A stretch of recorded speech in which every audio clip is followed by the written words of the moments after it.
ঠিক মতো বই কিনতে পারি না, খাতা কিনতে পারি না, তারপরও মানুষের বই খাতা নিয়ে আমি পড়ালেখা করছি। আমার ফ্রেন্ডেরটা, আবার ওদের সাথে আমি অনেক সময় তাদের টাকা দিয়ে আমি অনেক সময় লাইব্রেরি থেকে বই নিছি, তারপর আমি লেখাপড়া নষ্ট করি নাই। এখন আমার লাইফটা মানে আমি কি বলবো, বলার কোনো ভাষা নেই।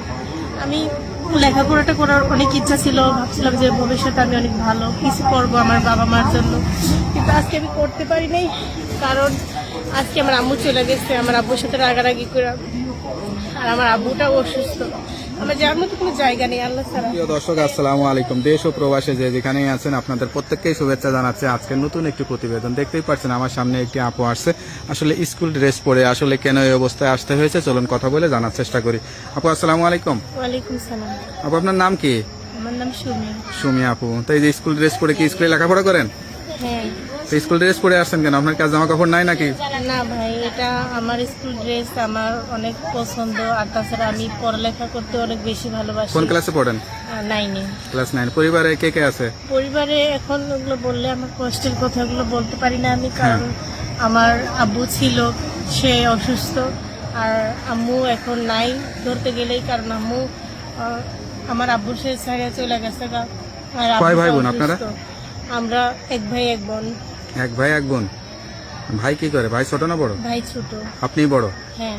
আচ্ছা আচ্ছা, তো এখন কি লেখাপড়া চলতেছে না বন্ধ হয়ে গেছে? না, আমার লেখাপড়া চলতেছিল, এর জন্য আজকে আমি প্রতিবেদনে আসছি। কারণ আমার কষ্টের কথা আমি কি বলবো, অনেক কষ্টে আছি।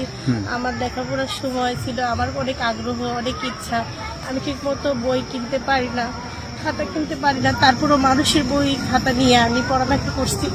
আমার ফ্রেন্ডেরটা, আবার ওদের সাথে আমি অনেক সময় তাদের টাকা দিয়ে আমি অনেক সময় লাইব্রেরি থেকে বই নিছি, তারপর আমি লেখাপড়া নষ্ট করি নাই। এখন আমার লাইফটা মানে আমি কি বলবো, বলার কোনো ভাষা নেই। আমি লেখাপড়াটা করার অনেক ইচ্ছা ছিল, ভাবছিলাম যে ভবিষ্যতে আমি অনেক ভালো কিছু করবো আমার বাবা মার জন্য, কিন্তু আজকে আমি করতে পারি নাই। কারণ আজকে আমার আম্মু চলে গেছে, আমার আব্বুর সাথে রাগারাগি করে, আর আমার আব্বুটাও অসুস্থ। আমার যার মতো কোনো জায়গা নেই আল্লাহ ছাড়া। তাই আমি ভাবছি যে আমি প্রতিবেদনে যাই, আমার লাইফটা এমন মানুষ আসুক যে আমি ইচ্ছা ছিল ভাই আমি প্রতিদিন আসবো না, কখনো কিন্তু পারতেছিলাম না। তাই আমি আসছি আমার লাইফের কষ্টগুলো বলতে, হ্যাঁ আমার আম্মুর উদ্দেশ্যেও বলতে যে হ্যাঁ আমার আব্বুকে এই অবস্থায় রেখে যাওয়া উচিত হয়নি। আর এছাড়া আমাদের সংসারে হাল ধরার মতো কেউ নাই, আমার ভাইটা অনেক ছোট। তাই আমি প্রতিবেদনে আসছি যে এমন একটা ব্যক্তি আমার লাইফে আসুক যে আমার পড়ালেখাটা আমি নষ্ট করতে চাই না। এর জন্য আমি প্রতিবেদন আইছি যে আমার জীবনটা আসলে যত দুঃখই হোক, যত কষ্টই হোক, মনে আশা রাখবেন, মনে ভরসা রাখবেন, দেখবেন জীবনে কোথাও না কোথাও কোনো জায়গা পার হয়ে যাবেন। ঠিক আছে? তা এখন আপনার পরিবার থেকে কি ভাবে আপনাকে নিয়ে?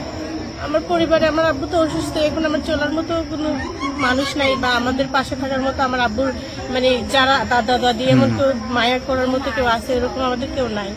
আমার দাদা দাদিও নেই, অনেক আগে মারা গেছে, আর আমার আম্মু চলে গেছে। এখন বলতে গেলে আমি মাসে বাসায় কাজ করতে হবে, এটা ছাড়া তো আমার কোনো উপায় নেই। আমার আব্বুটা চোখে অপারেশন করেছে, চোখের সমস্যা, চোখে দেখতে পারে না।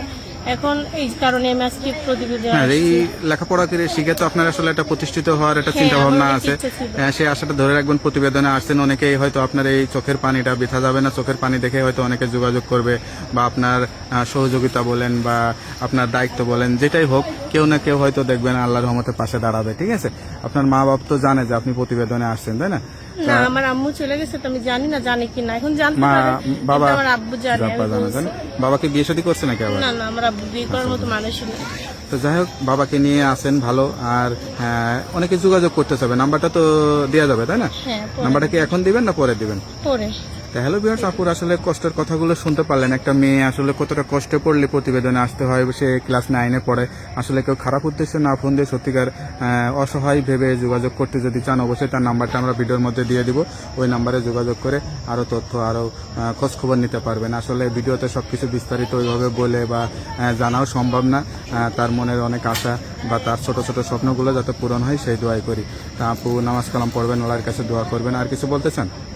তা ভালো থাকেন, দোয়া করি। আসসালাম।